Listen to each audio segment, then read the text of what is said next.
مجھے سوال آپ سے یہ کرنا ہے کہ آپ جیسے جانتے ہیں سب کہ ہمارے جو معاشرے میں جو فتنہ ہے، ہمارے جو بچے ہیں، شاید جس وقت ہم نے ان کو اسکولوں میں ڈالا یا جو سوشل میڈیا کا پریشر ہے ایوری تھنگ، تو آپ آج کل کی یوتھ کے لیے کیا ایڈوائس دے سکتے ہیں ہم پیرنٹس کو؟ دیکھیں ہماری جنت کیا جنت ہوگی جہاں ہمارے بچے نہ ہوں.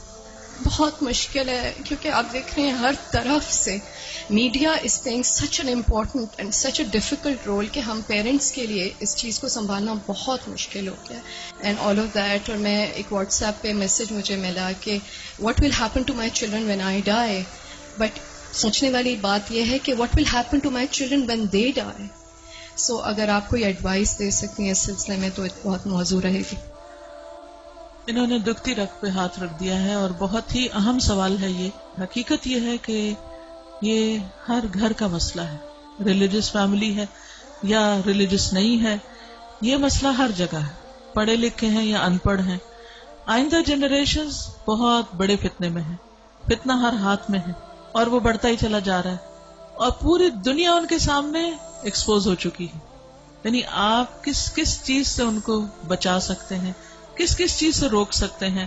صرف ایک ہی حل ہے اور وہ روک اندر ہو، اور وہی تقویٰ والی بات ہے کہ جب تک ان کے اندر خود اللہ کا ڈر نہیں آتا، آخرت کی فکر نہیں آتی، اس وقت تک کوئی باہر کی چیز اب ڈھکی چھپی رہ نہیں گئی. آپ سو رہے ہیں، آپ کو نہیں پتا آپ کے بچے اپنی رضائی کے اندر کیا دیکھ رہے ہیں، کیا کر رہے ہیں، کیا سن رہے ہیں، کہ کانوں کے اندر کچھ لگا ہوا ہے، کچھ دیکھ رہے ہیں. اور پہلے تو کہیں کسی خالی جگہ پہ جا کے چھپنے کی ضرورت تھی، تو اب تو گھر کے اندر بھی ہر جگہ چھپنے کی جگہ ہے، کیونکہ جس اسکرین پر وہ سب کچھ دیکھ رہے ہیں وہ ان کے ہاتھوں کے اندر آ چکی. اس کے لیے جو پرسنل میرا ایکسپیرینس ہے وہ دو چیزیں. ایک تو یہ کہ ہم اسکولوں سے تو جو اسکول ہیں انہی میں ہی جائیں گے، اور جو باہر معاشرہ ہے اور جو کچھ ہو رہا ہے وہ سب وہ کریں گے، اس سے کاٹ تو نہیں سکتے.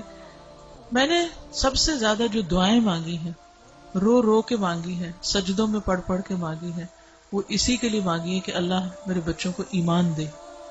یہ صرف پچھلے 5 سال میں جتنی چینجز آئی ہیں وہ اس سے پہلے شاید کئی 100 سال میں نہیں آئی تھی. اور پھر دوسرا کیا کیا، یعنی اللہ تعالیٰ سے خود ہی مانگا. دوسرا یہ کہ ہر تھوڑے عرصے کے بعد عمرہ، اللہ کے گھر چلو، کیونکہ اللہ کے گھر کا جو جلال ہے، اور اللہ تعالیٰ اگر انسان کو کہیں سب سے زیادہ محسوس ہو سکتے ہیں تو وہ بہت جگہ ہے. یعنی ہمارے ملک میں، ہمارے گھروں میں، ہمارے ماحول میں وہ فیلنگ نہیں آتی جو وہاں جا کر آتی. تو الحمدللہ ان عمروں نے، اللہ کے گھر کی زیارت نے دل کے اندر تھوڑی سی جگہ بنائی اللہ کو پہچاننے کی. کیونکہ جب تک اللہ کو بچے پہچانتے نہیں، اس کی عظمت کو محسوس نہیں کرتے، وہ اللہ سے ڈر نہیں سکتے، تو وہ تقویٰ نہیں آتا دل میں. تو اس سے یہ ہے کہ وہ ایسی جگہ ہے جہاں اللہ ماشاءاللہ سب کو جا کر یقین ضرور آتا کہ کوئی ہے ایک جس نے یہ سب کچھ بنایا. پھر اس کے بعد یہ ہے کہ قرآن کا علم. میں نے سب سے زیادہ تکلیف دہ مرحلہ گزارا کہ جب میں نے اپنے بیٹے کو قرآن پڑھایا، تو پھر میں نے یہ ٹھان لی کہ کچھ بھی ہو مجھے اس کو پڑھانا ہے. وہ ایج ایسی تھی کہ جس میں کچھ نہ کچھ وہ سننے کے قابل تھا، ورنہ وہ ایج بھی گزر جاتی ہے تو پھر بچے وہ اتنا بھی نہیں سنتے. اور میں نے اپنی ساری مصروفیات کو سیکنڈری کر کے، حالانکہ میں انتہا درجے کی مصروف، گھر کی بھی ذمہ داریاں، باہر کی بھی، لیکن میں نے اس کو اپنی پرائرٹی نمبر 1 سمجھا کہ یہی بات جنہوں نے کی ہے کہ جب وہ مر جائیں گے تو پھر ان کا کیا بنے گا. یعنی ہمارے مرنے کے بعد تو جو ہوگا سو ہوگا، ان کے مرنے کے بعد ان کی قبروں کا کیا حال ہوگا اور ان کی آخرت کا کیا ہوگا.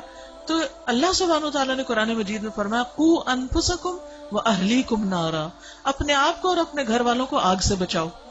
ایمان والوں کو خطاب ہے کہ اے ایمان والوں اپنے بچوں کو آگ سے بچاؤ.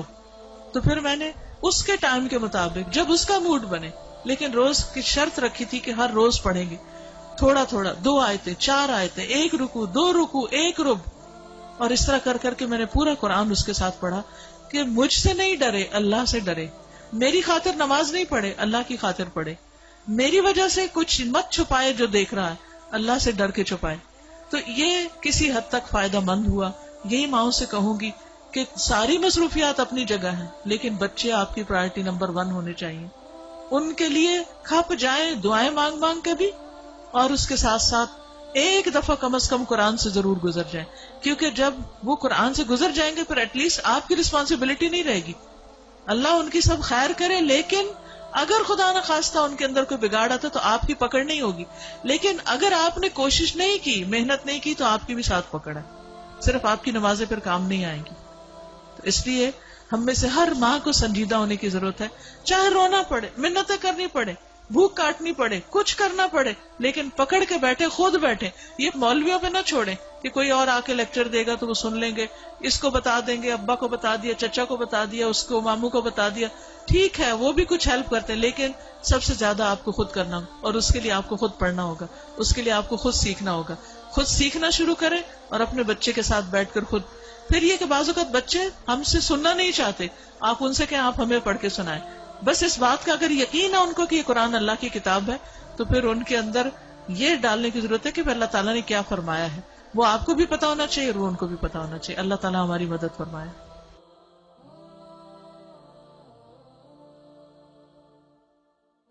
ربنا هب لنا من ازواجنا وذرياتنا قرة اعين واجعلنا للمتقين اماما.